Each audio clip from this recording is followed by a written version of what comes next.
Hey, everybody, this is Ed. This is Kara. And this is your day's dumpster fire.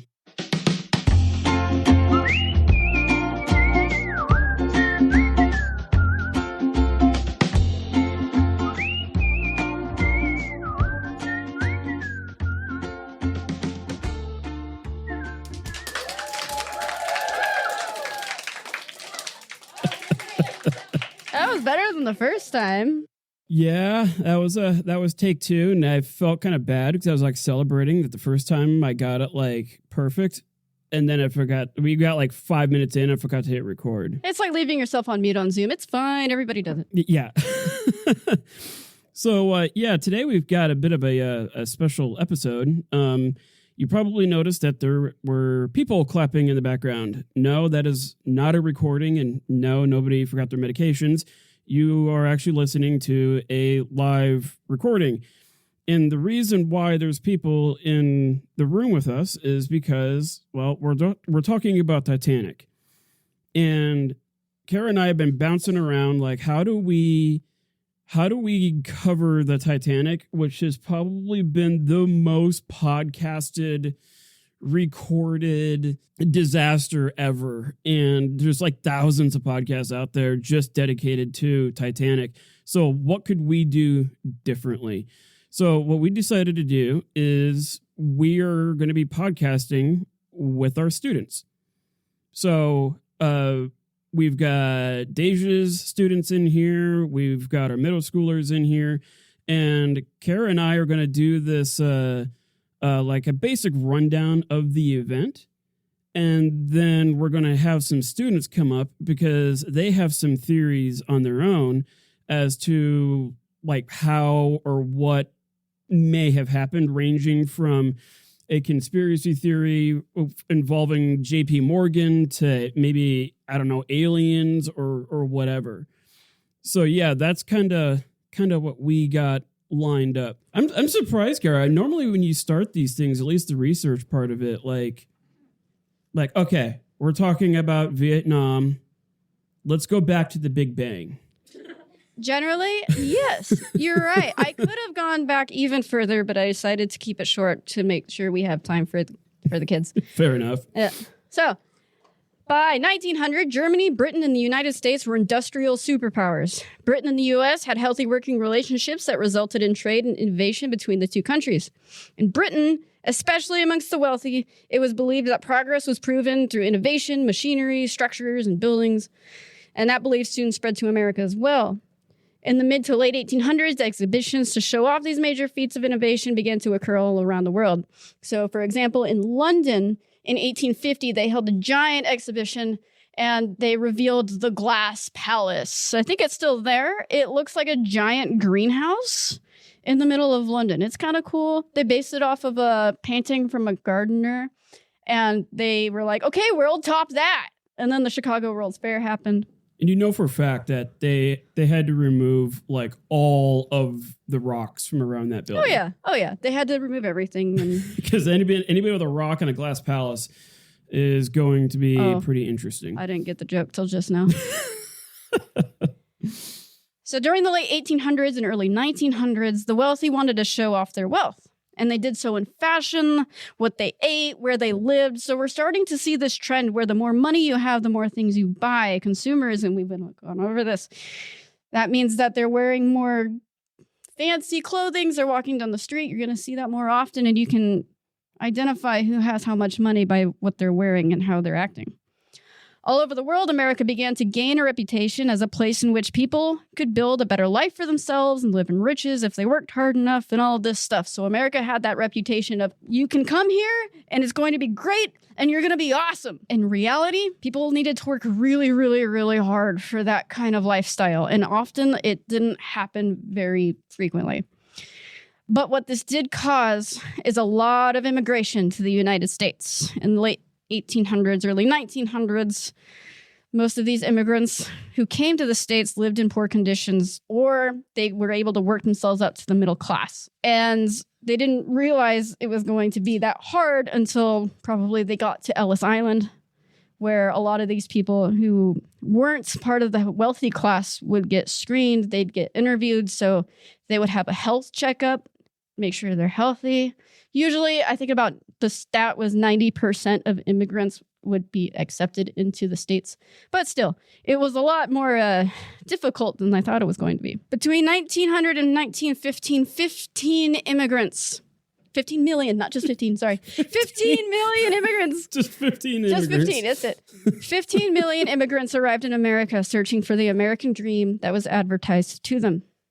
Because of the demand of immigration between Europe and America, steamboats or ships that ferried people became commonplace. And it was big business for both sides. Both Europe and America made a lot of money shipping people from Europe to the States and then back and forth. Crossing the Atlantic Ocean is the easiest thing ever, and some even argued that it was easier to travel overland. This can be argued there's no because mountains in the way. There's no like valleys. But the point can be argued because you had the Transcontinental Railroad in the States, but you didn't have that in Europe. So I could see both sides. Yeah. In 1901, numerous ocean liner companies, including the White Star, have been struggling financially to keep up with the Germans. So it wasn't just White Star that was struggling financially, it was all of them. They were all competing with each other, which was difficult enough, but they were also competing with Germany. And I will say, during this time period, Germany had just become a major superpower. Everybody was worried about them politically, militarily, industrially, and it causes a whole other can of worms of issues, including the Great War. Okay, so what was the Titanic, and like how was it made? And I guess we could start with the good old-fashioned numbers, the stats. So the Titanic was a passenger superliner, which is funny because this thing is tiny compared to the cruise liners that we have today, but it was 882 feet long and 92 feet wide. So you could fit about 2, maybe 3 houses on the width of this deck. And then you could fit a whole bunch more on the length. I'm not going to do the math. It stood 104 feet high when it was in dry dock. When it was in the ocean, it's obviously going to be lower. But from the ballast to the very top of the stacks, it was 104 feet. It displaced about 52,000 tons of water, meaning anything that is buoyant, anything that floats, it does so because it displaces more water in weight than it weighs itself. So if you took the Titanic and you somehow put 52,000 tons of stuff in there, it would be perfectly, like, it would be right at the water line. So it had it's very distinctive for 4 smokestacks, which was funny because only 3 are operational. Only one, the one, like I think it was a very forward one. It was kind of funny because they wanted it to be bigger than what their British counterparts or their British competitor, Cunard. They wanted it to be bigger and more impressive than like the Mauritania. So they had the 3 smokestacks and then they just put a dummy one in there, just to make it look bigger. And we're going to see that there is a lot of things that they did that serve like little to no like purpose, or was detrimental, as we will see in some of the safety features, in the name of making this thing look impressive. So remember the attitude that people had during this time. It was progress and innovation makes us awesome. The bigger, the better. The bigger we can make it, the better it will be. So that was the attitude that these people had, no matter what the costs were. Yeah. See here. Where did I leave off of? Oh, yeah. It was equipped with 3 engines, 2 reciprocating 4-cylinder triple expansion steam engines, and 1 centrally placed low-pressure Parsons turbine. Yes, I agree. There's what does that mean? You asked about the temperature. I have very little knowledge to what any of it was, but all I know is that they were big. Each engine was about the size of a house, and it weighed a whopping 720 tons. So that is, your average car is like 2 tons. So big, giant chunks of steel. With the 3 engines running at full power, it produced over 30,000 horsepower on the main turbine, and then 16,000 horsepower for they had a giant like flywheel in there that would be spinning really, really fast. And that too could generate another 16,000 horsepower if needed. So this thing had a grand total, if needed, 46,000 horsepower. Your average family car is like 200 to 300 horsepower, just to kind of give you some aspect of size here. By today's standards, the ship had a capacity of 6,600 tons of coal, and a reserve of an extra 1,000 tons of coal needed. So this was a big boy, and this thing was chewing through a lot of coal. I did some quick and dirty math recently. By today's standards, if you were going to fill this thing up, in fact, coal was kind of a problem, as Kara will probably get into, it would cost $1.25 million to fill this thing up with coal, and it cost about $152,000 a day just to run the engines. So that's like a house, like the price of a low-end house a day just to run. So you will quickly see why some of these tickets got pretty expensive. There was a total of 9 decks. 8 were accessible to the passengers. One fun fact, though, that's interesting about these levels, because, I mean, everybody knows, like, hey, there was a first class, second class, third class. You'd be thinking, like, okay, first class rich, second class kind of like middle of the road, third class steerage, right? The poor people, immigrants, and whatnot. Everybody had access to all the decks. It's kind of thought that, like the third class people couldn't go to the top deck and hang out with the first class people. No, actually they could. There was very few places that the second and third class didn't have access to, like some of the fancy gyms and stuff like that. But for the most part, they could go anywhere. And obviously the 9th deck was the engine deck. The hull of the ship was made from thousands of 1-inch thick mild steel plates. Look at one of my students here. It's not galvanized. And it was held on, they were riveted on with wrought iron rivets. So mild steel, in case if you're wondering, is a very low carbon steel. To make a steel stronger, you add more carbon. When you add more carbon, it wants to rust more. So obviously, if you're making a boat that's going to be in the ocean, you really don't want the thing to just rust out on you. So they used a mild low carbon steel, and then the rivets were made out of wrought iron, which was kind of that was kind of sketchy in its own right, because they use a mixture of hardened steel rivets along with wrought iron. And the reason being, it was cost efficient, but wrought iron rivets like to shear, meaning they like to break if they're maybe, let's say, hit something. And we all know that Titanic hit something. So this is something to kind of put in the back of your head. The ship was designed with the latest and greatest of technological safety features. This is pretty funny because it was marketed as the safest ship in the world. You've all probably heard it. Oh, this thing is unsinkable. In a way, yes, but nature finds a way.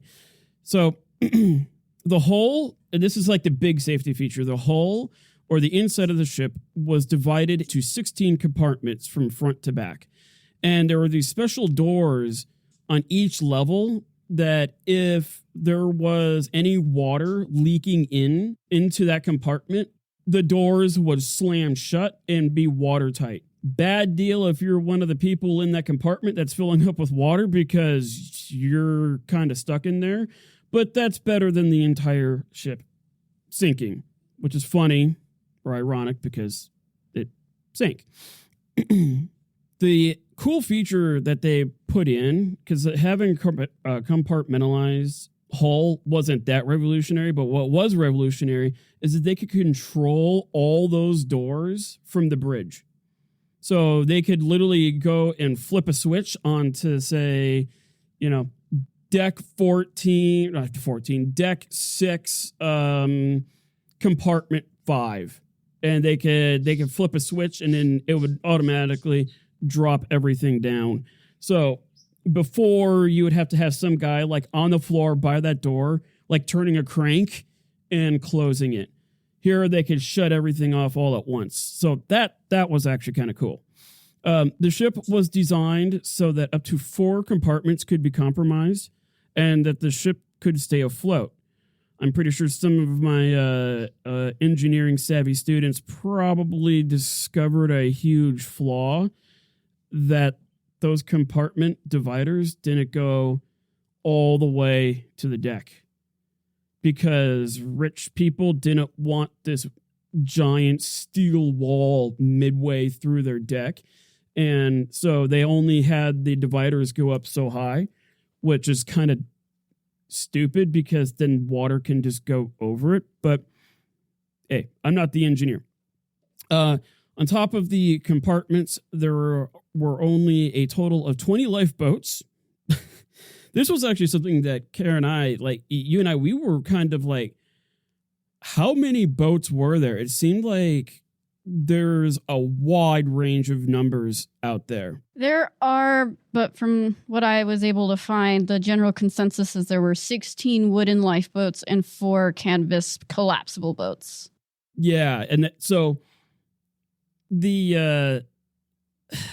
it was kind of funny because the Merchant Ship Act of, 1894 states that any ship weighing over 10,000 tons, so Titanic weighed over 10,000 tons, had to have a minimum of 16 lifeboats. I don't understand why they couldn't base it off of occupancy. Like, why does it have to be based off of weight? So they had... Titanic technically had to have a minimum of 16 lifeboats, and then they had these 2 canvas or 4 canvasy, like IKEA build-it-yourself lifeboats that I could not see how that would be going well when your ship is at a 45-degree angle sticking out of the ocean and sinking like a rock while you're trying to build. We have to meet the minimum requirement to pass the board.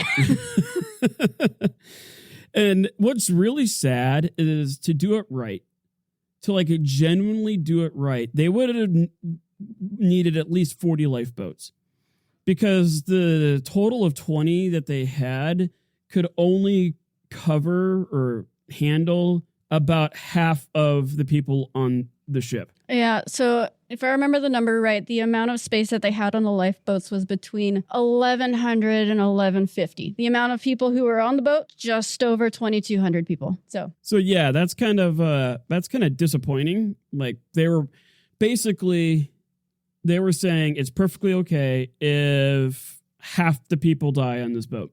They didn't care.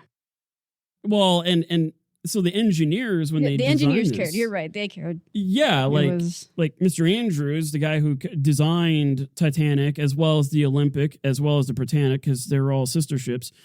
So yeah, it was kind of a marketing thing that they didn't want the rich people to have to see ugly lifeboats. So they purposely put the bare minimum in there. Which, I don't know, to me, that's just mind-blowing that they were okay with that. But they were also probably like, okay, we're confident that this thing is unsinkable. And I'm not sure if that was really a feature, a safety feature. And it seemed like everything was geared towards the marketing side of things. But hey, they were thinking the ship is so big, how could it possibly sink? So The ship also had a powerful radio telegraph transmitter. So this thing could do a special thing where it could use radio waves to actually transmit a message, kind of like a text message.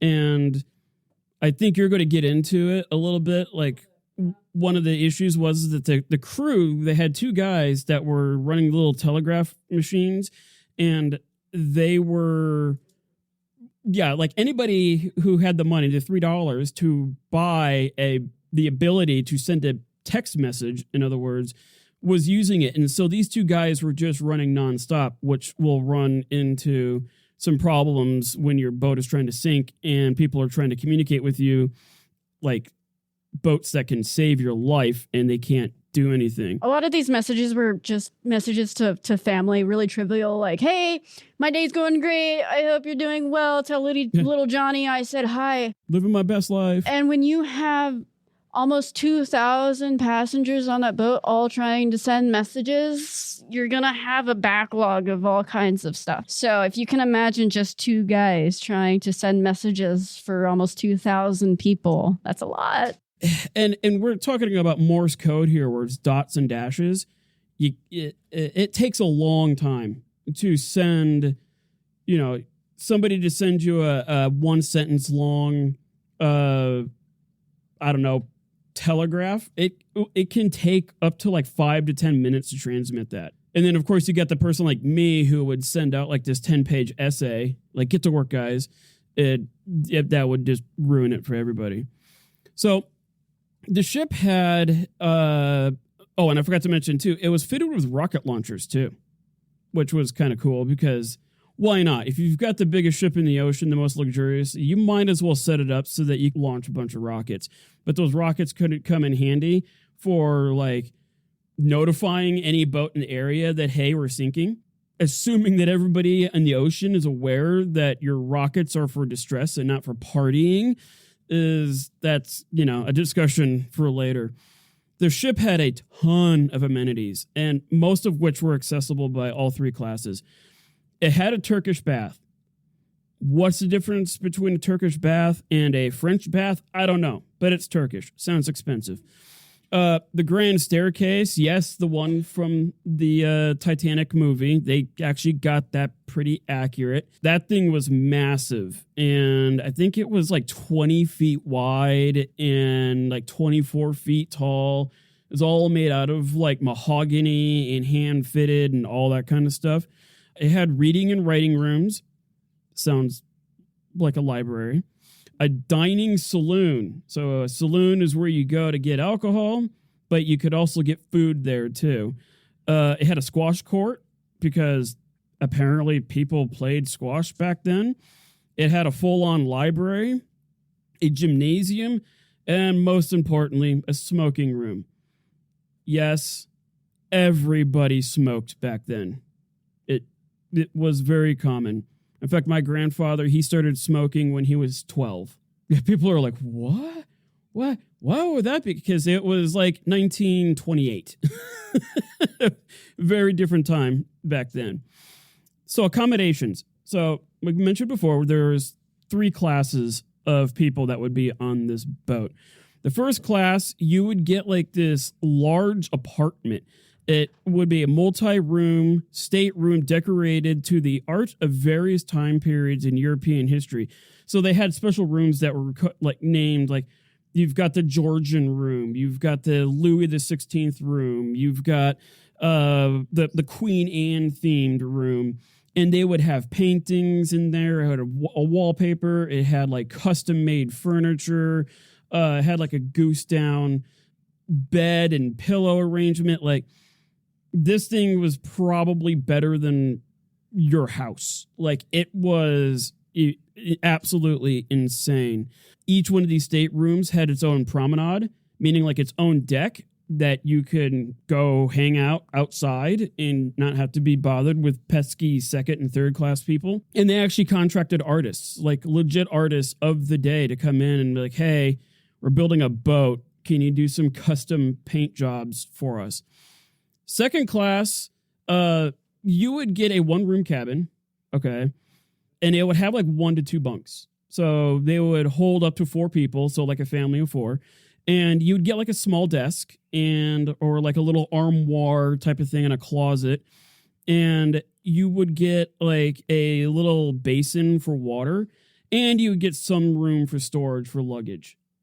So if you were bringing a lot of stuff, it would go into the cargo hold. If you weren't bringing a lot of stuff, you would just put your suitcase underneath and you're off to the races.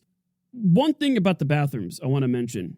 I thought all of the first class rooms had their own individual bathrooms. That wasn't the case. There was only a few rooms that actually had walk-in bathrooms in there. Most of the first class, second class, and third class people all had to share a bathroom. So like you would have to go out down the hallway and hit the bathroom. If you're in a second class, you would get like a bathroom stall. And if you're a third class, they had like a trough that you would use. So you would be in there with like, reading your newspaper, and Bob is like sitting right next to you, and you're like, "What's up, Bob?" And, "Hey, George." And you're having a pleasant conversation while you're having your morning constitutional. Wasn't like today where everybody's all freaked out about it. No, back then it's like everybody poops together. If you poop together, you're friends. That's how you can tell who your friends really are. So if you can poop in the same room and not make it awkward, you get yourself a good friend. One of our students is just absolutely appalled. Like, the conditions, those heathens, those disgraceful, disgusting people. Right? Yeah, like some of the richest people in the world were like all pooping together.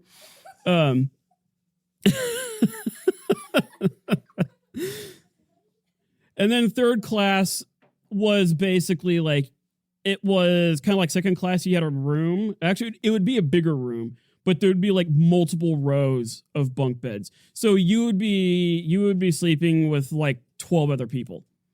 And they would have maybe a shelf on the bottom cot or the bunk bed where everybody on that row could put their supplies. But if you think about it, it only takes a few days to cross the ocean. So if you had to go from Europe to America as an immigrant, these conditions were actually very suitable. It's not like you're spending months on there like you would have on an old sailing ship. So even third class had dining halls. And because that's the other thing too, you weren't spending all your time in the bunk. You were in the dining hall.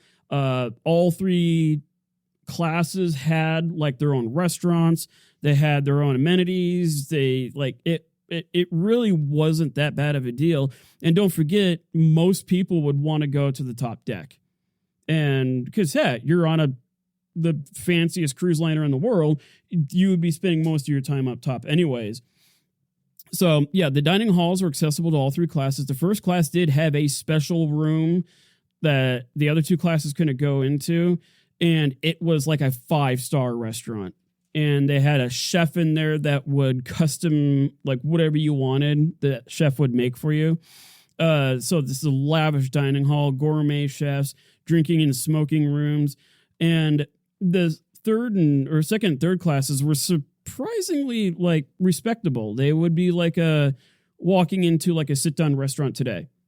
That it really wasn't all that bad. So it's not like third class was just sitting there eating slop. They actually had real food. Yeah, this is where it gets a little shady. So in the early 1900s, the Industrial Revolution was exploding, and competition was intense between Britain's White Star Line and another British company called Cunard. Cunard today because they still are in business. You will notice that the White Star Line isn't around today. So these 2 companies were in, heated competition. Cunard had the Mauretania. The Mauretania was a ship kind of like Titanic. However, it had the blue stripe.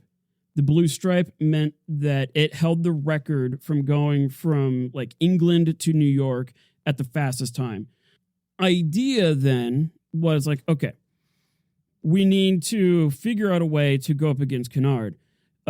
When we look at White Star, the three big ships that they were producing at this time was the Olympic, Titanic, and Britannic. And then some of the famous Cunard ships you probably have heard of. One of them is a relatively unknown ship, didn't really serve much purpose in history, didn't really do much for America. It was the Lusitania. It may have gotten sunk by a German U-boat and got America into World War I. But other than that, it's not that big of a deal.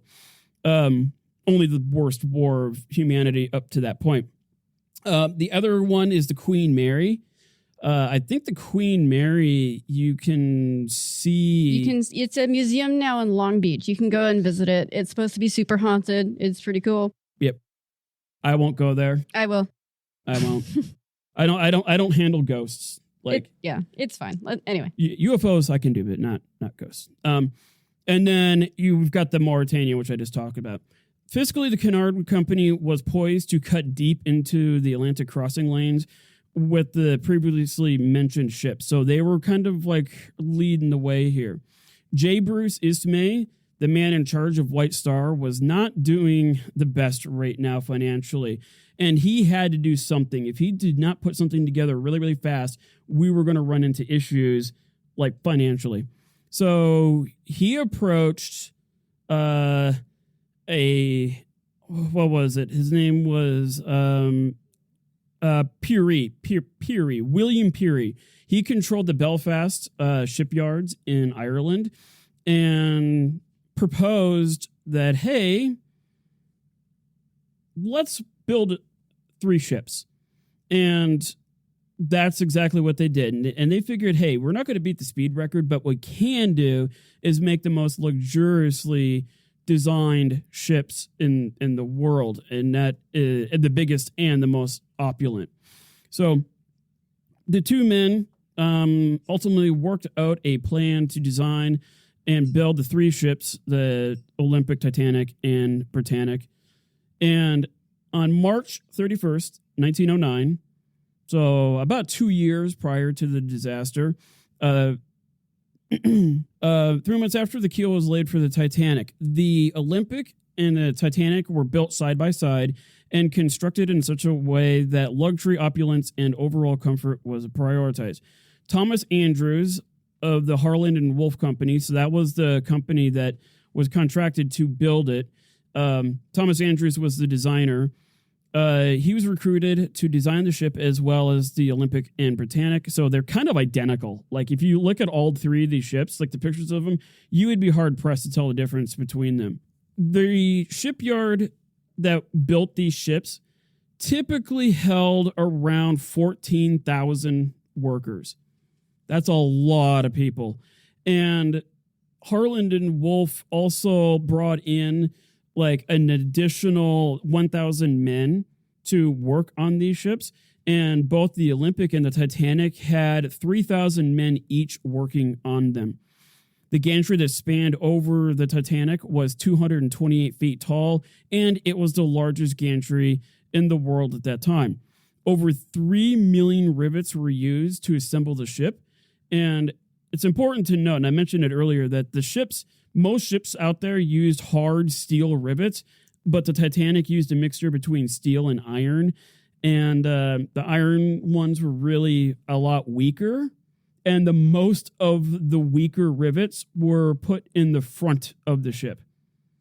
Because who would ever think that the front of the ship would ever hit anything? The total cost, this is wild. The total cost to build the Titanic was $7.5 million back then.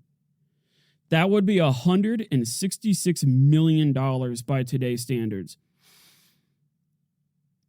It's funny, I don't know if any of you have seen the 1997 James Cameron movie Titanic, but the movie actually cost $200 million to produce. The movie was more expensive than the actual boat that it was representing, which I thought was kind of funny. Yeah, go big or go home. If we factor in all 3 ships, including labor and all that stuff, Ismay and White Star Line had to take out a loan for $600 million. They went to JP Morgan. At that time, he was the wealthiest banker in the world. And they asked him for $600 million. And JP Morgan paid out of his own pocket. Yeah, he just wired the money over. Normally, like you would make it you would actually Morgan, well, like a bank would take out a loan to cover the loan, to cover a loan, to cover a loan, to like build the ship. But Morgan had that kind of cash on hand, and he was able to just pay out of his pocket. Morgan was also the same guy that like balanced the U.S. budget in the 1890s because that was his civic duty. JP Morgan's a fascinating guy. After a few months in 1911, after a few months, after the ships were built, so it took about 2 years to build, they took the ship out to sea, and it was like an empty vessel. They had rooms. It was just a steel ship, and that was it. And they took it out to get fitted. So imagine working on the ship as an artisan, like building up the rooms and putting the amenities and all that kind of stuff. And on April 8th, 1912, the Titanic was dispatched for its maiden voyage out of Southampton, England, to pick up its first passengers. All right, I'm going to go through this really fast so we can get to you guys. The Titanic was scheduled to launch on Wednesday, April 10th, 1912. Before takeoff, there were some logistical issues that we had to work out. In 1912, there was a coal strike in Britain, and this made coal extremely difficult to come by. So the Titanic required 800-ish, whatever it was, per minute or whatever, and they needed lots of coal. So what White Star did is they canceled a whole bunch of their trips, and they canceled all kinds of stuff from other ships, and they got the coal from the other ships plus the surplus of whatever they had to use for that. What happened to the passengers of those other trips? So what happened was those passengers were transferred over to the Titanic, and it added additional people who weren't even supposed to be there on the first place. Some people were super stoked, like, yeah, we got a free trip on the Titanic. This is going to be great. This is going to be a maiden voyage where history is being made. Anyways, it's great.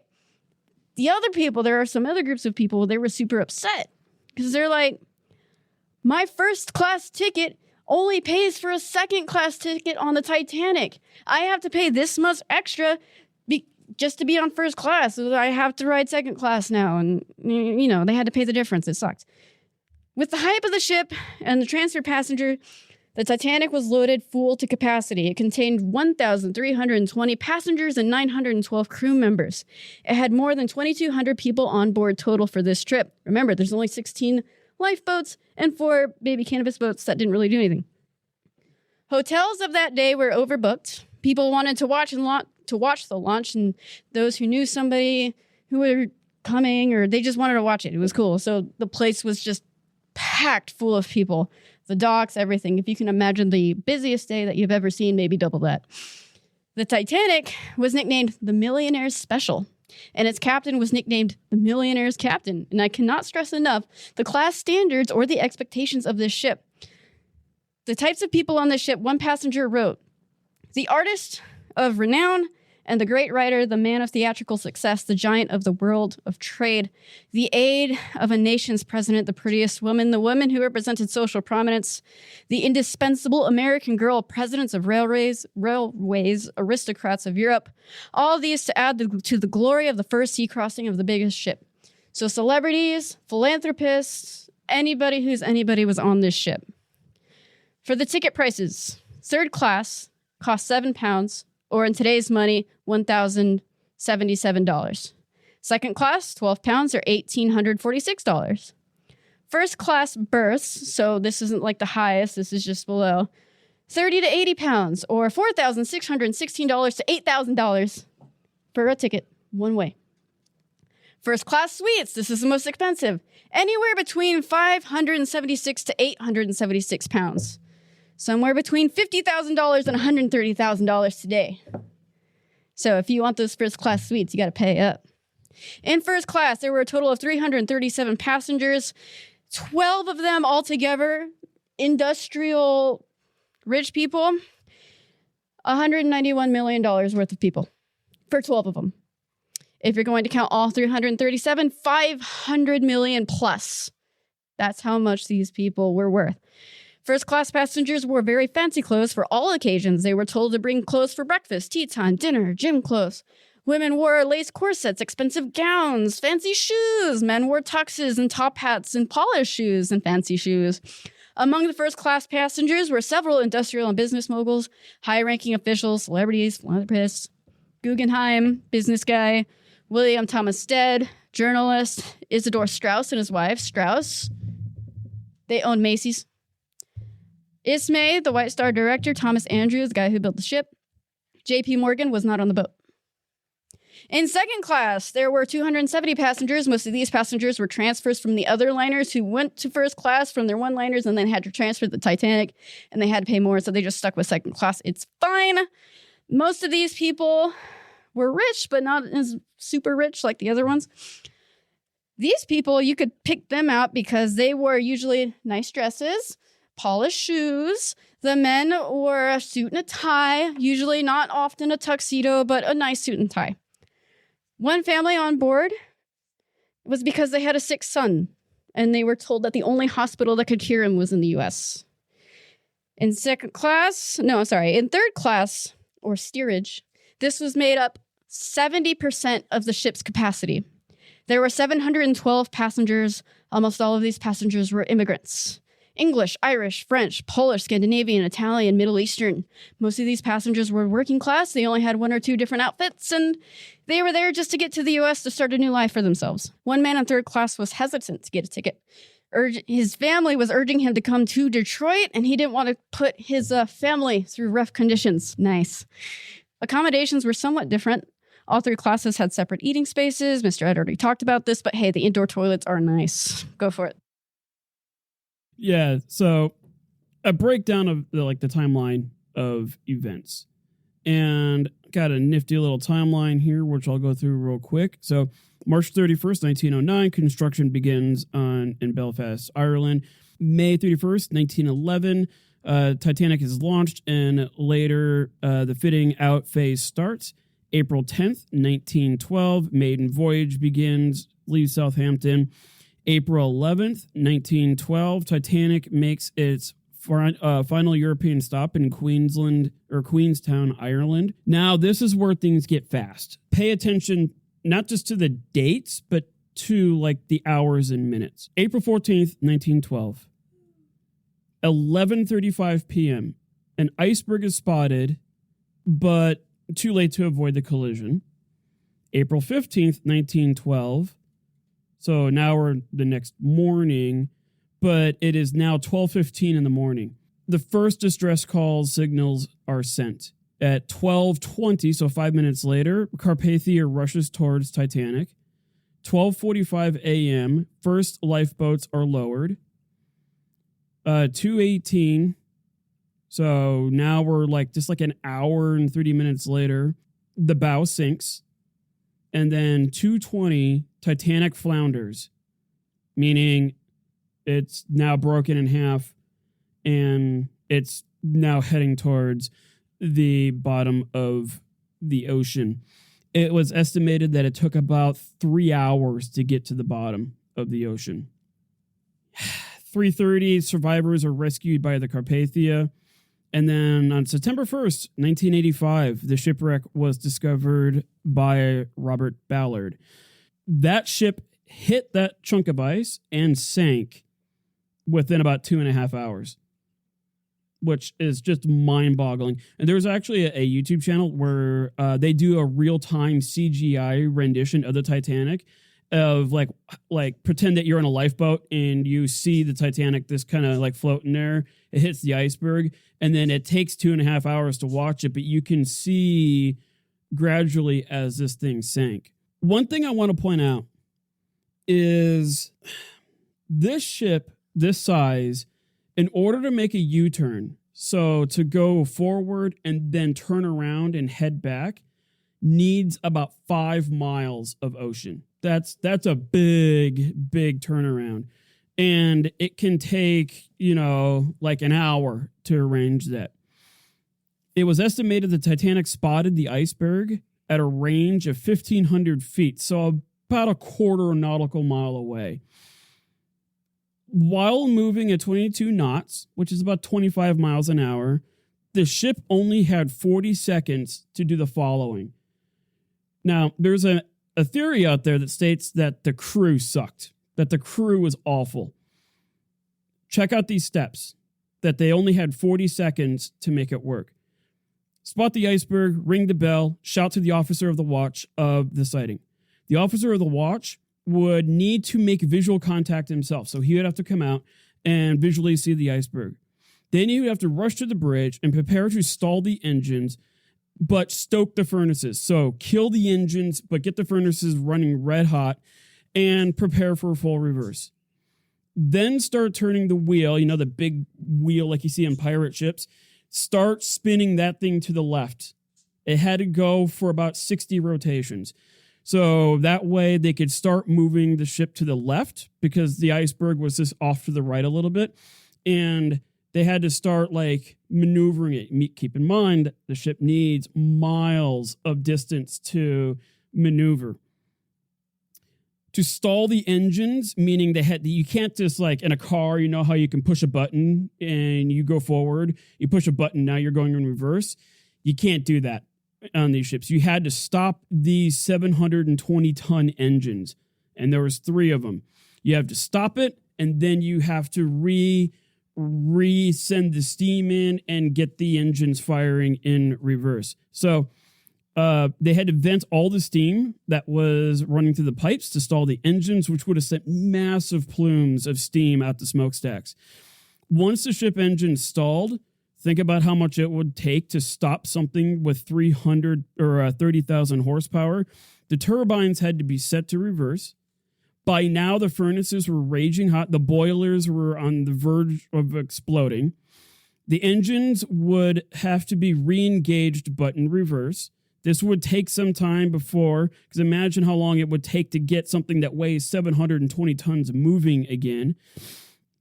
The 3 massive propellers, each one of these things weighed about 38 tons, would start to spin backwards.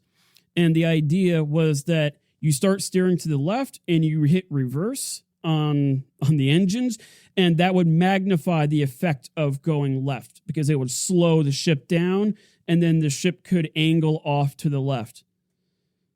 All this was done in 30 seconds. To normally do this in the ocean, 15 minutes to an hour to just normally do this at a casual pace. So they pulled all this off in 30 seconds, but it wasn't enough. And we have the collision. And it's really weird because they were looking at the iceberg and they were just seeing the tip. But as many of you probably know, only 1% of the iceberg is above the water. The 95 or whatever percent of it is all underwater, and it's huge. And that's what happened. It hit pretty low down. I think it was on the 7th or 8th deck, and it did a lot of damage in the engine deck as well. So after this, we know what happens. The boat sinks. Now we've got theories. We've got a lot of theories, and this is where our students come in. And our first one is Mr. Jackson. Hello. So the ship, they had to have it pretty well made, kind of. They had these compartments on the bottom of the ship which were meant to be flooded. There were 16 of them on the bottom part of the ship, but only 4 were meant to be flooded, though. And once the iceberg punctured some of the area where the compartments are, this made the 5th one flood and sink the ship down while the water streamed into the other compartments, because these compartments, it wasn't meant to flood as much, and the compartment walls of each compartment didn't go all the way up, so the water just kept streaming and flowing into each compartment. Now, do you think if if only, say, like 2 or 3 compartments were compromised or broken, do you think it not going all the way to the top wouldn't have mattered? Do you think that would have prevented the water from like spilling over because 5 compartments were damaged? Well, it might have, and it might have not. Okay. So the jury's still out on that? Yeah. Nice. So this is all pretty believable considering it was made with a weak material. The people who had a first class ticket got to have a swimming pool. This was made by pumping in heated salt water and just seawater into the pool. But then they decided to expand the size of the pool and let non-first class tickets in. Of course. It was expanded to approximately 359.1 million square kilometers. Basically the ocean, because it was. Holy cow, that's a lot of pool. Yeah, definitely. Just for like 300 people. Yeah. So after the Titanic sank, nobody could believe that these big ships were indestructible because, as the Titanic, they were not. It also sparked a lawmaking frenzy according to the National Oceanic and Atmospheric Administration, probably to prevent ships expanding their pool to 359.1 million square kilometers. I have to say that whole thing. Yeah, it's a big number. You got to throw it all out there. Yeah. All right, cool, man. You got anything else you want to try to add on, or? Not really. Okay. That's all I have. Okay. Well, let's have our trio coming up. Now we've got Kane, Jordan, and Maddie. They're all going to crowd around a microphone as my headphones go flying. And Hello. howdy. Guys, say hi. Hi. Hello. So who's going first? Because this is an interesting conspiracy theory. So I'll go first. So Okay. September 1911, the Royal Navy cruiser HMS Hawke is cruising in the Solent. It was a clear weather day, and the Hawke was just like basically cruising along next to the RMS Olympic, a much larger ship. The huge new luxury boat of the White Star Line has just went out. So basically the two ships are sailing parallel next to each other, and the Hawke starts to like go in closer to the Olympic and slams into the Olympic, and it like leaves a hideous wreck with dents and rips out of the metal and stuff like that. The White Star Line was furious. Olympic and her sister ship Titanic, that was going to be the company's long success story. Well, now the Olympic has to be patched up and go back to Belfast where the boat's builders were. When the ship arrived back where she literally just left, the Olympic and Titanic were alongside each other and repairs got underway. The Olympic is so bad damaged, so she is no longer any use for the White Star Line, and her worthiness is ruined because of the wreck. But there's the nearly identical sister ship Titanic, and so that's when they started thinking about like switching the boats up. So Okay. So the idea was, hey, like, forget about the Olympic. Let's just like swap ships and go from there. yeah, basically like, so they were gonna like patch up the name and like change them up. Okay. Got it. All righty, Kane. The reason they wanted to switch it and sink it was because if they could successfully sink it without people thinking it was planned, they would get a huge insurance claim, which would be able to basically get them out of bankruptcy. They were going bankrupt because the British White Star Line was competing with mostly everyone else to create bigger and better ships. But they were mostly competing with Cunard, the other cruising ship company. Cunard had made the fastest ships, and with the blue line. Yeah, the Mauritania. Yeah, and the White Star Line had been focusing on the most luxurious and the best place to send your family if you wanted to like travel, the most comfortable. Yeah. And because of the Olympia being damaged, it would be more expensive to fix it up completely, add all the new expenses and luxury, than to just switch the names, give it like a patch that would pass the tests, but if it hit anything, then it would just sink. Yeah, and I remember correctly, the theory was too that like part of the drive shaft got damaged, and the ship had a hard time turning left. Yeah. And it just so happened that the iceberg hit the right-hand side. Yeah. Just so happened. It's an interesting theory because I think the White Star Line, they got like a $15 million payout on a boat that cost them $7 million to make. And that's why they didn't go immediately bankrupt. Yes, they are bankrupt today, but it still kept them floating for a couple more years. Yeah.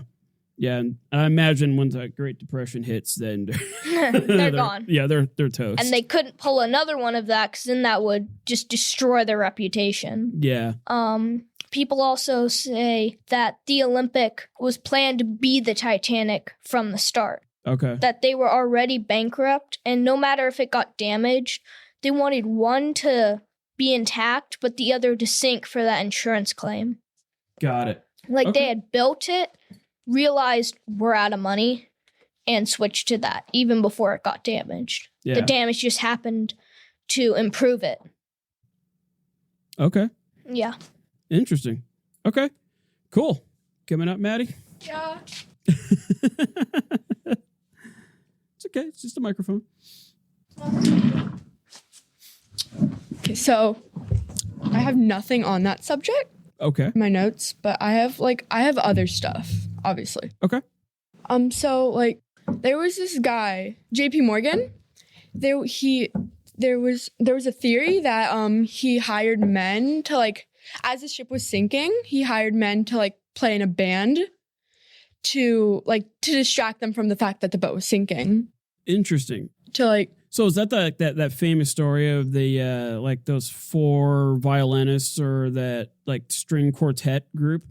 They were playing on the deck, and so it was theorized. Was it that group that was designed to distract people from the boat sinking? I think so, but they were hired by JP Morgan because JP Morgan wanted to sink the boat. Why would JP Morgan want to sink the boat? I honestly don't. I'm not sure, but I think we have some other conspiracy theorists that will elaborate on that. yeah, someone looked like they were getting mad. But I think there were like, how do I word this? I'm pretty sure there were people on the boat that like he didn't like or almost like enemies. Oh, okay. Drown.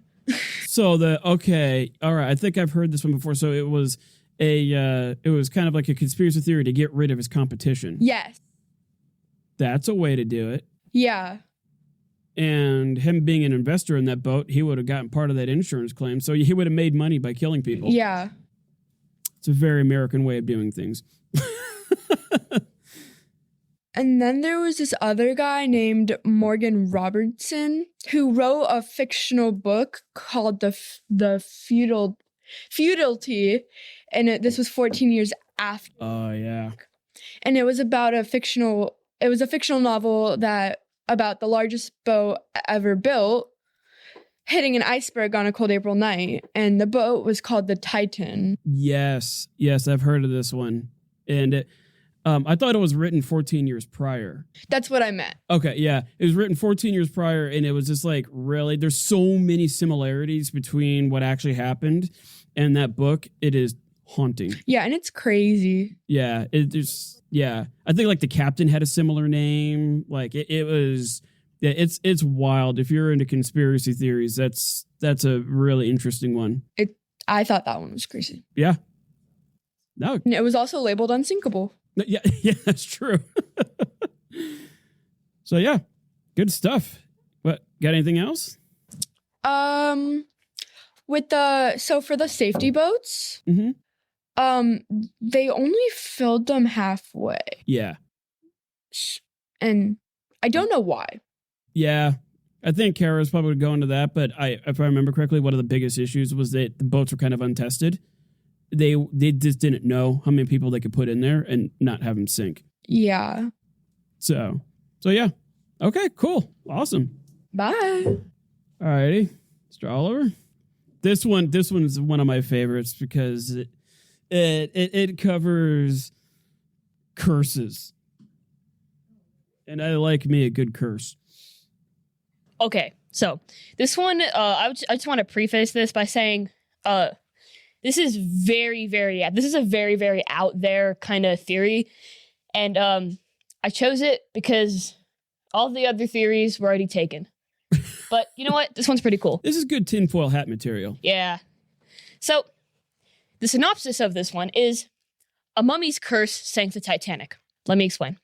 Basically, several years before the Titanic launched, 4 rich young men were in Egypt and were trying to, buy an old part of the sarcophagus.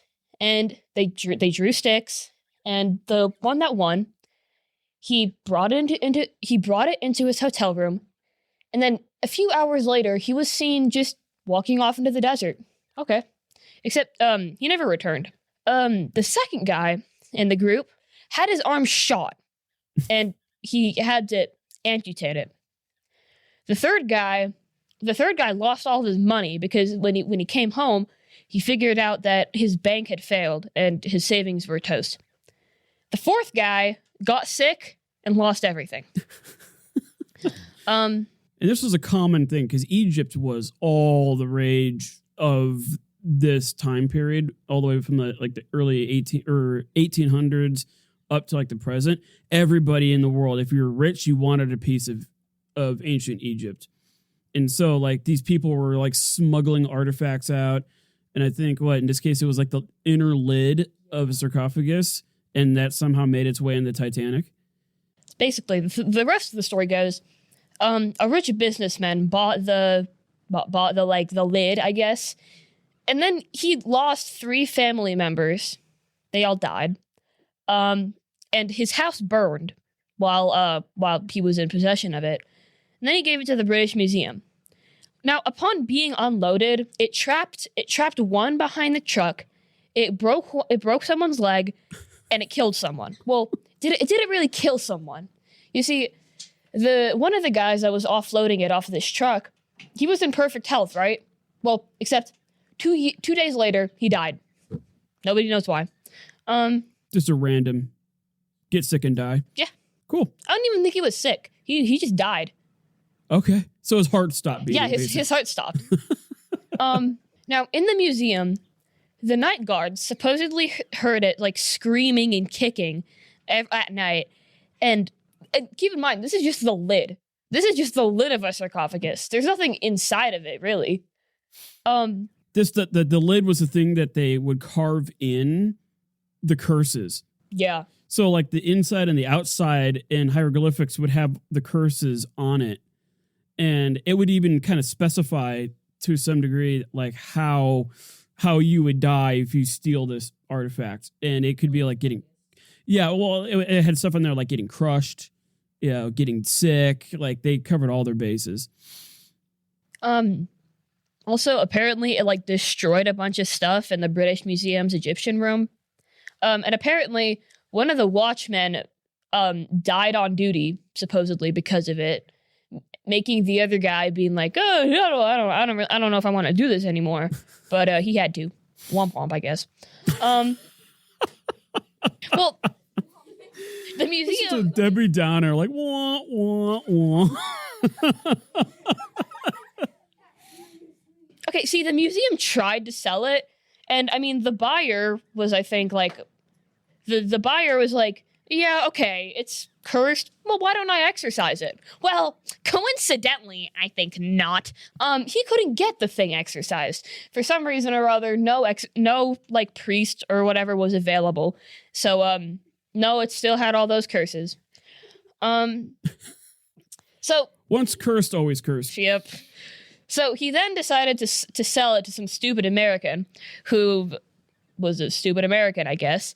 And I guess he was hanging out in England because he wanted to ship it across the Atlantic to New York. So that's how the thing ended up on the Titanic. And basically, the theory states that the Titanic wouldn't have crashed if that pesky little thing wasn't on there. Now, personally, I think this theory is like a load of bullcrap. It's awesome. I mean, it's fun, sure. It's like a fun little Halloween story. But I mean, first of all, there's no real mummy in the thing. Second of all, this just reeks of absolute xenophobia. Like, Yeah. it's just like, oh no, like one of the people that some of the people that had bought it had said that, oh yes, the face on it looks tortured, but when in reality it's just like a traditional Egyptian style of painting. It's not like the ancient Egyptians like 3,000 years ago are like, okay, let's put a curse on here in case this thing ends up in a giant steel boat going from England to New York. Exactly. We have to freak out some white people. It's crazy. Oh no, a strange, ugly thing is traveling and killing many. Also, bad things happen to loads of people at the same time. And our human brain just like naturally searches for a connection. Yeah. Like, there are, like, you could argue that anything bad that ever happened was thanks to this freaking, like, piece of, what was it, like stone? It's a rock! Like... Well, and like when you look at the full history of what happened to all these people, it was over the course of like decades. Yeah. It wasn't all like in the same week kind of a thing. And like, okay, bad things happen to, like, the only reason that so many tragedies happen to the people that were in possession of it is because, I don't know, as I said before, xenophobia, just a whole bunch of white people getting pissed off about... Okay. My teachers are telling me to stop. Well, anyway, that's my theory. Well, not really. That's not really my theory. It's your contribution to... This is my contribution to this big, fiery potluck. Anyways, thank you. Thank you.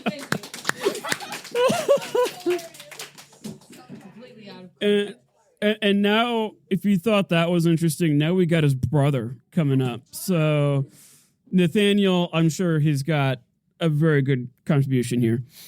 Okay, well, I don't think it's that interesting. I mean, you kind of addressed it, like, prior. Okay. And you also kind of debunked it. Okay. So, my original theory was, like, crew negligence, right? But now that I think about it, I feel like it was, more or less... What the heck's the company called? White Star's fault, because we have a ship going from London to New York. Okay. Pretty large distance, huh? Mm-hmm. So why did we like scrub half the safety measures? Like they like you said earlier, they have the lifeboats. Yeah. So they have like fraction. Yeah, HALF. I don't know if the microphone picked that up right. Yeah. But anyways, why? So the first class passengers don't get like, oh my god, oh no, it's a lifeboat. It's a big ugly lifeboat. Whatever am I going to do? My Actually, it would experience be is like, ruined. I'm being ugly lifeboat right out my window. Oh, like Wellington from Napoleon? Yeah. There's a big ugly lifeboat right in front of my It's like window. cannons are exploding around him. But anyways, obviously it was called like the unsinkable ship or the ship that can never sink.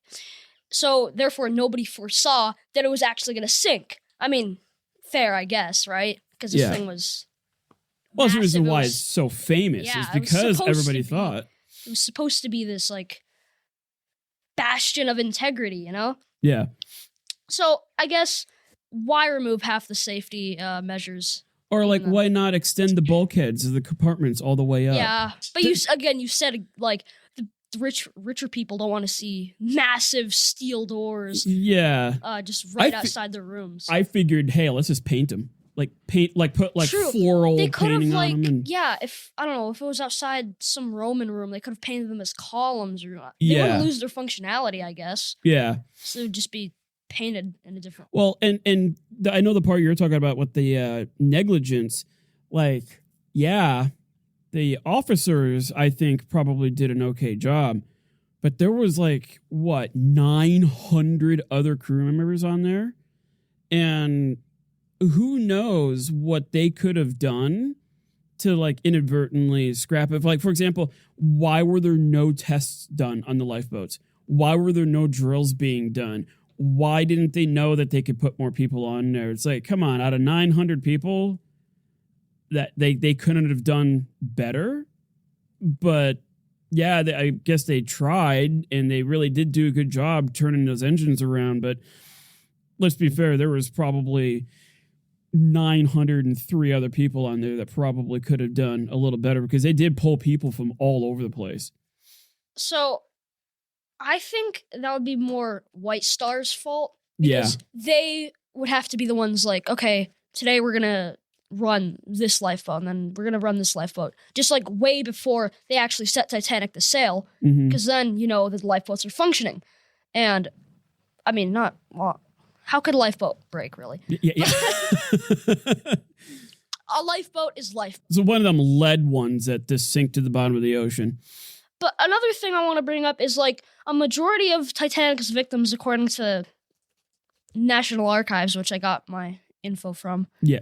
A majority of those victims were of the third class, and that evidently brought up a lot of issues and concerns regarding the treatment or equality of classes in society. So, I don't know. What do you think? So I You think the crew purposely evacuated people? I don't know. I don't know. I wouldn't surprise me if there was some element of, okay, the officers and the crew are hey, we've got to get the rich people off, and then we can get second class people off, and then we get third. I think a lot of it too is just simple logistics. The rich people were the closest to the boats, so they got on, and then the second class would get on, and then the third class, with the 4 elevators working, you could only bring up so many people at a time. But, there was also reports of them locking gates to keep them down in there. And it wouldn't surprise me if there was some people on there, because a lot of immigration was derived in the States was kind of racist. Americans did not necessarily want all these immigrants coming over. So there could have been people on that boat that would have been hey, I see an opportunity here, and lock gates and try to slow the path down. I don't think it would have been all that much, but hey, it only takes one jerk to ruin it for everybody.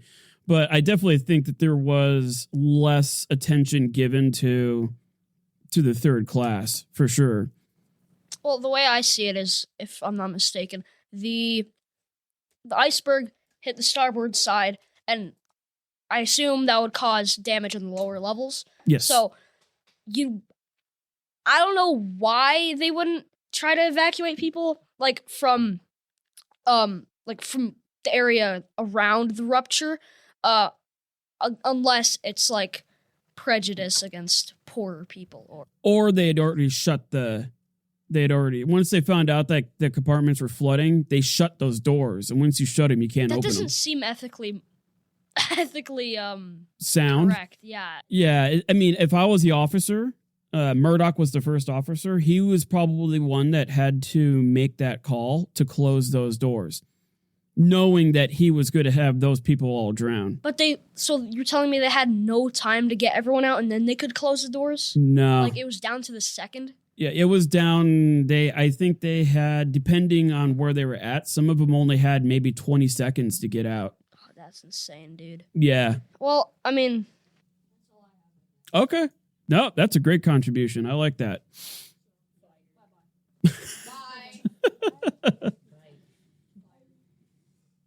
We got Abby coming up here. She's going to talk about how alcohol saved a man's life.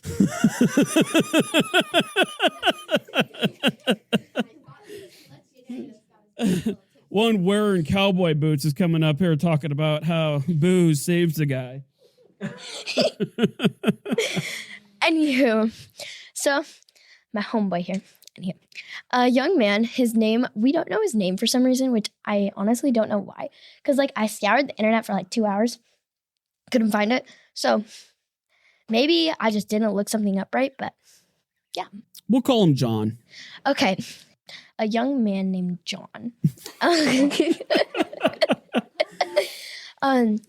So after he helped, because he was in first class, and he wasn't like in like the first class suite. He was like in like more of like a regular first class Yeah, he was cabin. like in that in between, like the elite and second class. What his like room was located, he was in one of like the few rooms that was located on the higher part with the like first class suites. Mm-hmm. So he was at more so the front of the boat. Okay.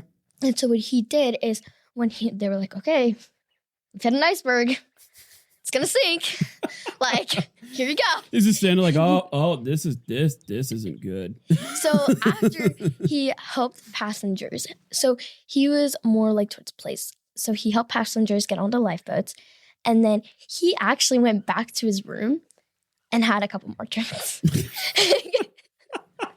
Like, I kid you not, like yeah, he had a couple more drinks. Why not? As you do when your boat sinks. Exactly. So basically, and then once the boat had like, after like, I would say the time had been like, it had been sinking for like 2 hours and like 15. It sounds about right. Because like it was now about like, the ship would it be... took like about like 30-ish, like, not 30 minutes, like 3 hours.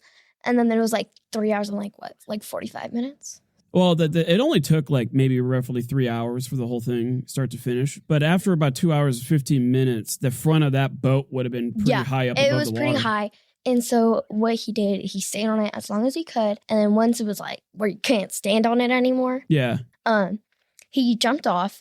And after, like at that point, there were already like lots of bodies in the ocean, and rescue boats were like, not rescue boats, but like lifeboats were going and looking for people who survived. So he flagged one down, like he was like waving his arms like crazy, and they pulled him out, and somehow he survived. So I'm assuming he was only in there for like 5 minutes, which will still like be like really cold. Yeah. He survived like swollen feet and like swollen calves. Like that's it. And he survived. And it was because of the alcohol, apparently? Apparently. I did visions of this guy like holding like all these bottles of booze, just like floating there, like priorities, right? Meanwhile, he's got like a nagging wife that he like left behind and he's taking the bottles and yeah. And then I completely forgot, but didn't you say like when a little contribute to your thing, like how the Titanic was made? Wasn't it between like Britain and some other place that like and there's an alleged accusation, thank you, that like they had like made the boat to super weak, like do you remember talking about that? Yeah, so there's a theory out there because it was built in Ireland. Yeah. And at that time Ireland did not really like Britain, and they really wanted the whole island to be free, and this goes all the way through like the 60s and stuff like that. So 800. Go figure. Britain making friends as they do. And the theory is that the metal, when they were making it, they purposely put impurities in it to make it weaker. Yeah. And that way, so when it hit that iceberg, it did more damage than it would have if they used a higher grade steel. And so it was like sabotaged. But yeah, that's all I have. Great. Now we know how to survive a shipwreck. De nada.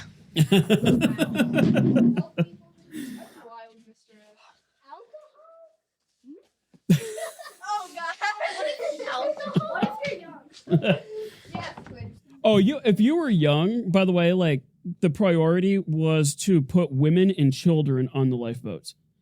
So if you were young, you got like, if you could get to the boats, you would have been prioritized. I would have been a goner because I'm old and fat and I'm a man. It's like, I've served my purpose, but you guys have a future, so you would have been good to go. Okay, so there's this theory about the Titanic being sunk by God. So Okay. okay, so there was this guy. His name was, I think it was Captain Smith. He was one of the captains, obviously. But he was the captain. He was E.J. Smith, yeah. The captain. Yep.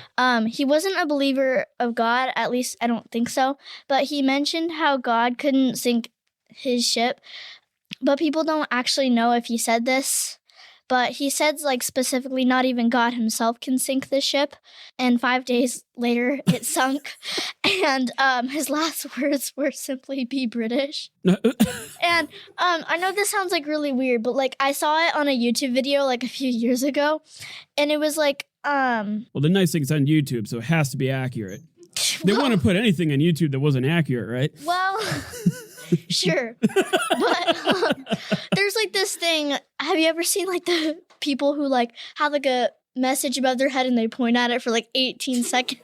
Yes. And then they start explaining. And then it's like, so it's like people who mock God and then died. And it's like, Number one.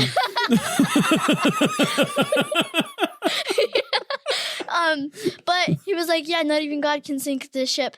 And it turned out that it sunk. And I saw it on a YouTube video and it was like about the Titanic. And now that we're talking about the Titanic in the classroom, I remembered the video and I thought I'd do a deeper dive on it as my theory and stuff. And apparently it's true. And what the part where God said, "Hold my beer and watch this." He's like cracking his knuckles as his boat just going in the water. And then he's like, he just spawns an iceberg right in front of him. Just yeah. But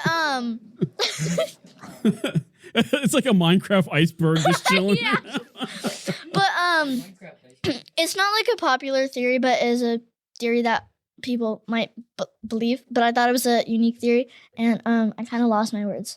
Yeah, words are hard. Yeah. But thanks.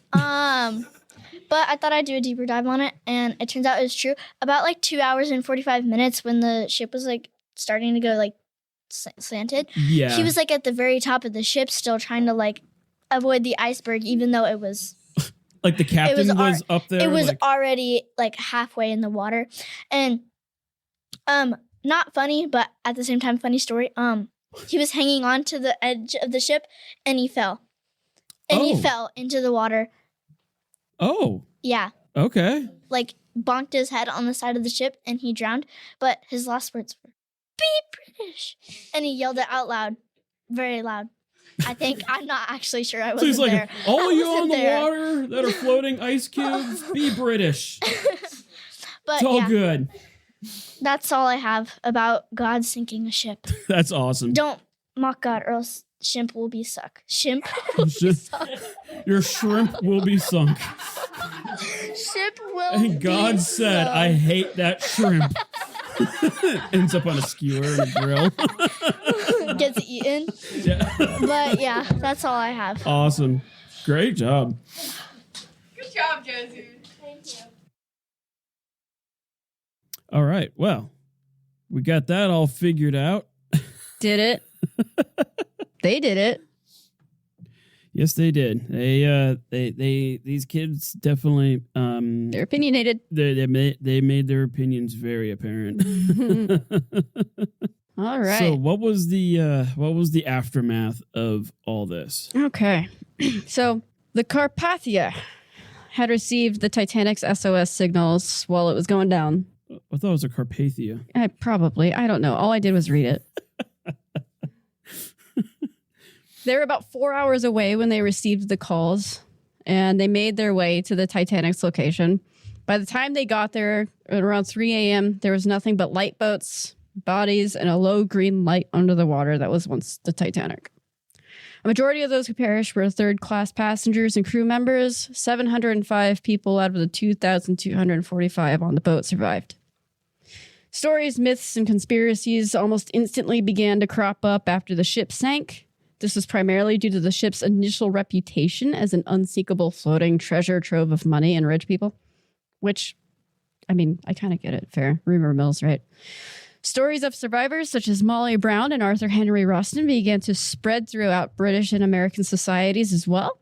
Molly Brown was a first-class passenger who helped survivors on lifeboats and steered her own to safety to the Carpathia. Archibald Gracie IV survived by climbing onto an overturned lifeboat and in the middle of the ocean. He later wrote a book about it. Charles Lightoller, I think that's how you say it, also survived by climbing onto an overturned lifeboat and was famously the last person to be rescued. The biggest thing to go through the rumor mill and the general public as well was in the government, what happened? The kids had their theories. The governments had other conclusions. Yeah, they had more questions than anything. Yep, mostly lots of questions. It took the Carpathia 3 days to get to New York from the wreckage site. At that time, lists of survivors were sent in both Europe and the U.S. People began wondering what had happened. How did it happen? And stories cropped up before anybody had any concrete information. So while the Carpathia was on its way back, it sent lists of people who they thought survived, who was on their boat. They sent lists back to New York and London, and families started to crop up. So families were waiting by the time Carpathia got back to New York. Both the U.S. government and the British Parliament launched official investigations into the sinking of the ship. And now that I'm looking at my notes, I don't think it was the British Parliament. I think it was the British Trade Board that launched the investigation. Yeah. So, because didn't they have like a dispute between America and Britain? Like, we'll get there. What happened? Okay. So for the U.S. investigation, April 19th, 1912, it lasted until May 25th, 1912. More than 80 witnesses were interviewed in this investigation. Charles Lightoller, the guy I just talked about, he was also the second officer and the most senior crew member to survive. So they interviewed him, and a majority of the witnesses were passengers and some crew members. Witnesses claimed the following information. At least this was the most notable, as well as their individual survivor stories, which I honestly recommend anybody who has the time go and read them. They're pretty great. A lot of them wrote books. They have their testimonies online. I actually was able to find an entire website, and all it is dedicated to the testimonies of the U.S. witnesses as well as the British witnesses. It's pretty cool. Oh, wow. Yeah, so you can go and read through all of them. But there was a commonality, and it was basically this. A warning signal was never sounded, and a number of passengers and crew members were unaware of any danger for a long time. A lifeboat drill was never held with the crew or with the passengers during the trip. Lowering the lifeboats during the emergency was done haphazardly, so that's why a lot of the lifeboats were overturned. I do know, like on the James Cameron movie, they really showed that. Like the boats were like bumping into each other. They were like they're like trying to push them away because they were like crushing the people below and all that kind of stuff, which I thought that was a nice little touch. Yeah, they did a good job there. And when they were loading the boats, there's two ways it could have gone. An officer was yelling women and children. And a lot of the people that were on the boat took that as women and children only. Oh, I thought that was... So a lot of the people who who interpreted that as women and children only, then there are other people who interpreted that as women and children first. But that is the reason why those lifeboats were only filled halfway and not with a lot of men. Probably because here was all the women and children that were in the area. Right. And then they just left the guys behind. Right. Oh. There was a miscommunication. Wow. Very likely there was a miscommunication. I never knew that. That is wild. Yeah. Which makes sense in all that chaos. Yeah. And there's a huge crowd of people and it's hard to tell, women and children only or women and children first. That there's no clarification, so we're just going to do our best. Man. Yep. The crew of a nearby ship, this is another testimony that becomes problematic. The crew of a nearby ship, the Californian, was about 20 miles out. about 20, 23 miles when this whole thing first started.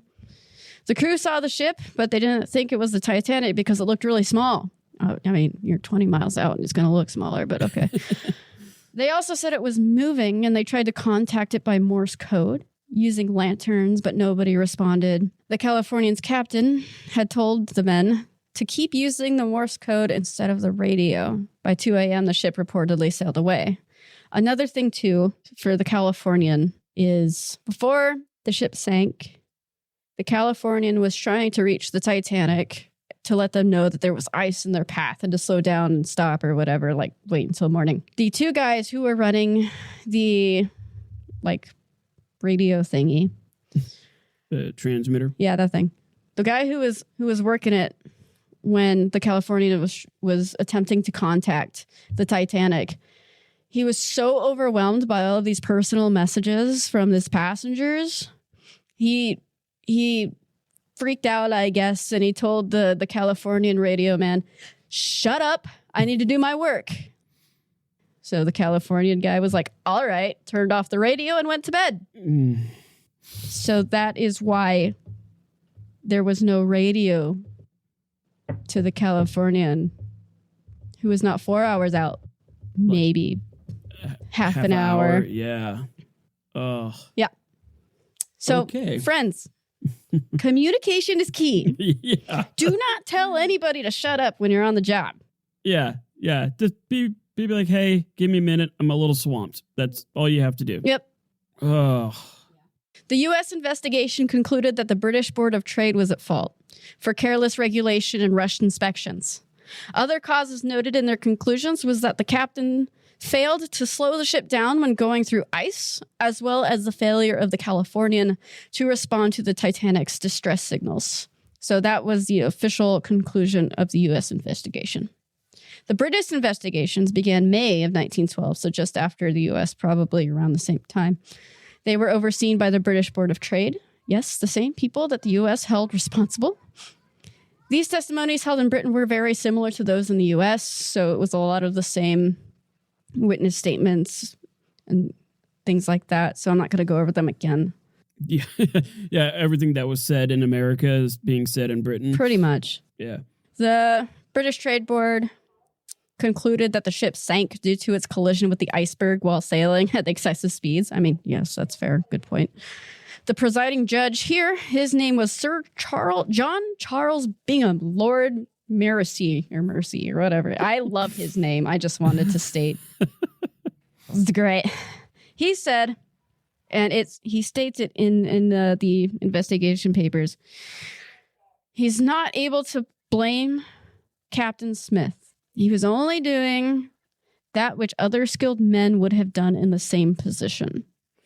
So the judge in Britain refused to blame the captain, when the difference is he was refusing to blame the captain, and then in the U.S. they were saying that the captain was going too fast. Yeah. So there's that little difference. Unlike the U.S. investigators, British investigators claimed that the Californian was 5 to 10 nautical miles away, not 20. Which I thought was an interesting difference. I don't have anything to corroborate that difference, but it's interesting. Yeah, it's like it kind of makes you wonder, like, how did you draw that conclusion? Yeah. Like, the same thing with like the how did they figure out that the iceberg was spotted 1,500 feet away? Yeah, it's not like anybody was really sitting there recording it. Maybe they could see where the boat went down and where the iceberg was. My only guess, because I didn't read all of the testimonies, but my only guess is that second officer testified that the iceberg was that far away. Okay.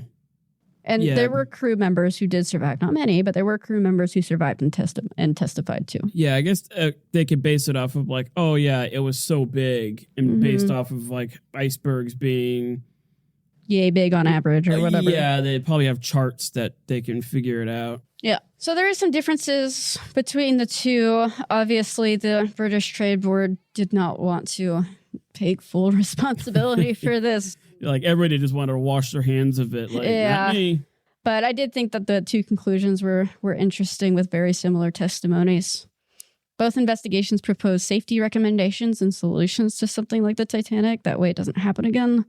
The first International Conference for Safety of Life at Sea was called in London, and they stated that every ship has lifeboat space for every passenger. Lifeboat drills must be held for every trip, and ships must contain a 24-hour radio watch with shipping lanes in which the ice would be broken up for liners. And it can also be argued that the Titanic sinking ended the Edwardian era's attitudes towards innovation and progress amongst the wealthy. It can be argued that it humbled people to take certain things very seriously, like safety, fair. Yeah.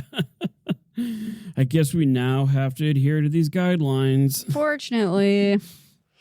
But after the trials and the years that followed, further safety measures were put into place for the voyage through the Atlantic that, made it even more robust and safe for passengers. The wreckage at the bottom of the ocean was not found until 1985.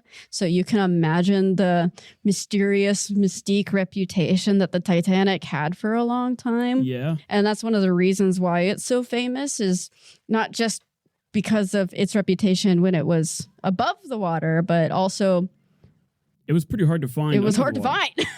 Well, actually, I actually met Robert Ballard. Oh, cool. Yeah, he went to he visited my high school. Okay. When I was a teenager, and I got to just go up and talk to him. Nice. And he said that the biggest problem was that it wasn't necessarily a matter of trying to find it. It was a matter of trying to stay alive. Getting down that deep. Yeah, because in the 70s and 80s, they just didn't have the technology that could go down that far easily, not without a lot of work. Yeah. And the other thing, too, is it's so dark that you have to rely on radar. And, they had to just do scans left and right, forward and backwards. They draw out a grid of this whole area, and they just spend hours doing these radar scans at the bottom of the ocean. And then when you find something that is shaped like half a ship, you can conclude that that's not a rock. Yeah, it's probably a ship. Yeah, if it's about 400 feet long, 92 feet wide, kind of comes to a point. Yeah. Makes sense. Yeah, and if I remember correctly, both halves, the front half is hundreds of yards away from the back half, and something like that. I don't remember. I haven't looked that up in a long time. Yeah, the wreckage is pretty complicated. And then there's a conspiracy theory that the Titanic didn't even have life on it. That's dumb. And the argument that this was special. The argument was that there was no skeletons down there. That's real special. Yeah. Yeah, I know. This is why I refuse to talk about conspiracy theory. Because they frustrate me. Some of them can be somewhat valid. They still frustrate me. I could see the insurance claim one being a possibility. But the Olympic was used in World War I. That was the actual Titanic. That's stupid. It was the Olympic that's on the bottom of the ocean. That's stupid. Well, the only way they could really find out is if they can get something into the engine room and see if the drive shaft was actually damaged. They fixed it. By World War I, they would have fixed it. No, they couldn't. So the Olympic that's on the bottom of the ocean, the one that got damaged, according to the theory, it was damaged, but they couldn't repair it in time. You're talking about the drive shaft down there. Yeah. I thought you were talking about the one that's still currently out and about. No. So old reliable, as they call it. Yeah. No. So apparently, according to the theory, the ship had a tough time steering to the left because they didn't have enough time to properly repair everything. And they're like, who cares? It's a big ocean. We could just get it to New York or just get it out there and sink it. Yeah, that's the only theory that has some degree of plausibility. I I also just realized I called it stupid and the kids did all this work to research that, and now I feel bad. I'm sorry. I just don't like conspiracy theories. Yeah, well, and the thing about conspiracy theories is that if you look for conspiracy theories, you will find them. Right. Whether they exist or not. I don't, and what defines a conspiracy theory kind of a thing is, especially like, because there have been times where there's been conspiracy theories and they've been proven true. Yeah. And we there's no way to prove it. I think it's interesting, but I'm not going to sit there and say, oh yeah, this was like a deep state, big corporation scheme and all that kind of stuff. There was a lot of shady business practices by Ismay and the White Star Line. So yeah, there's a book out there. I can't remember the name of it, but it really it breaks down the whole thing of that whole theory. But in case if anybody was wondering why there are no more bodies down there, is because the bottom of the ocean, things live there. Mm-hmm. They're going to, bacteria is going to eat everything. Animals are going to eat everything. And then the question is like, why are there no bones? Well, the ocean has, salt water has this thing where it will use CO2 to make carbonic acid to break down calcium. And it breaks down calcium in a way that it now is kind of like dissolved into the water column, and then other coral forming things will absorb it and make new reefs and stuff like that. So eventually the calcium would have the bones would have eventually just broken down. Yeah, disintegrated or whatever. And it's been over 100 years. And so, yeah, the ocean does a pretty good job recycling whatever's left down there. Pretty incredible ecosystem. Give it credit. Yeah. So anyway, that's the Titanic. Yeah, that was a process. It sure was.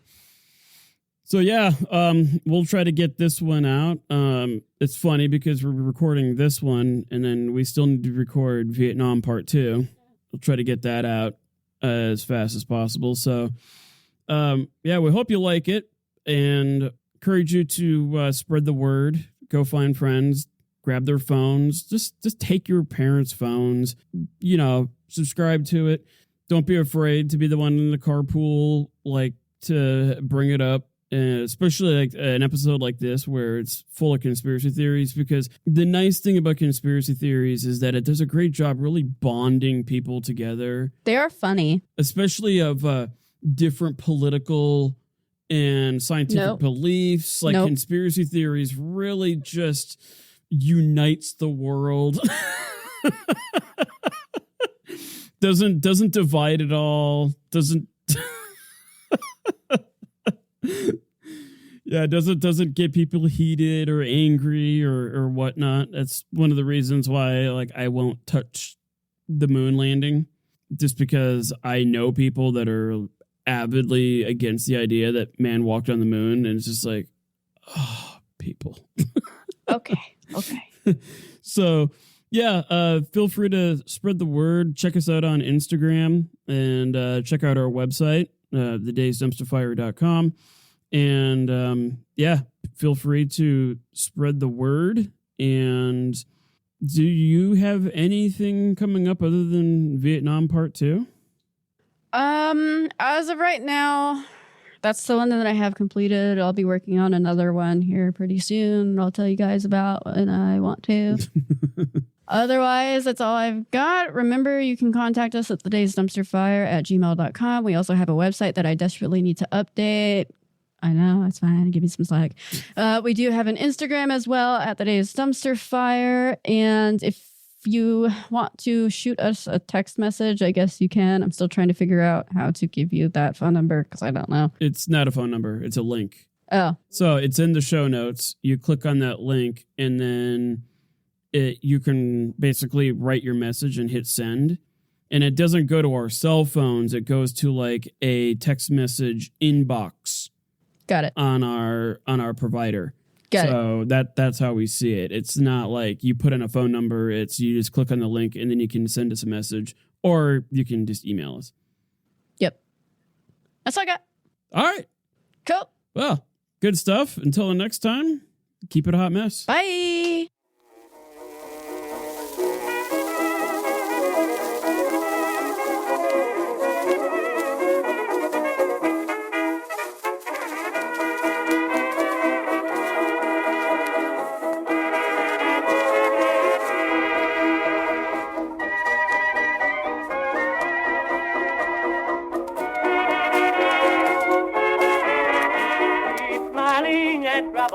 For trouble's a bubble, and bubbles will soon go away. With never a sadness, and nothing but gladness, we'd weary of life in a day. Be like the violets that doze 'neath the chill winter snows. They bravely wait for the May. So keep smiling at trouble, for trouble's a bubble, and bubbles will soon go